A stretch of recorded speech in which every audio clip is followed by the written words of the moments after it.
بسم الله الرحمن الرحيم والفجر وليال عشر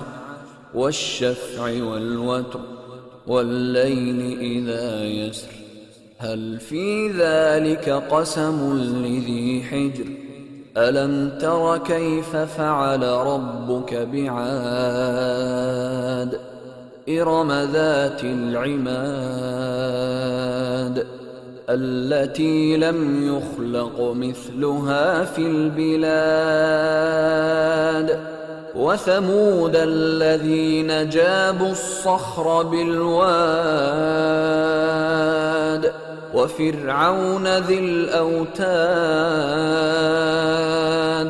الذين طغوا في البلاد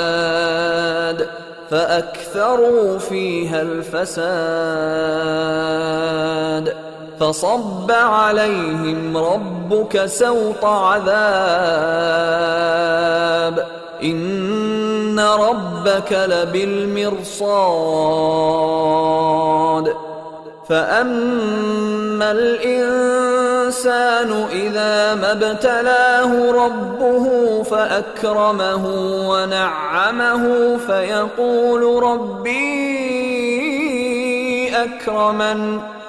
وأما إذا ما ابتلاه فقدر عليه رزقه فيقول ربي أهانن كلا بل لا تكرمون اليتيم ولا تحاضون على طعام المسكين وتأكلون التراث أكلا لما وتحبون المال حبا جما كلا إذا دكت الأرض دكا دكا وجاء ربك والملك صفا صفا وجيء يومئذ بجهنم يومئذ يتذكر الإنسان وأنى له الذكرى يقول يا ليتني قدمت لحياتي فيومئذ لا يعذب عذابه أحد ولا يوثق وثاقه أحد يا أيتها النفس المطمئنة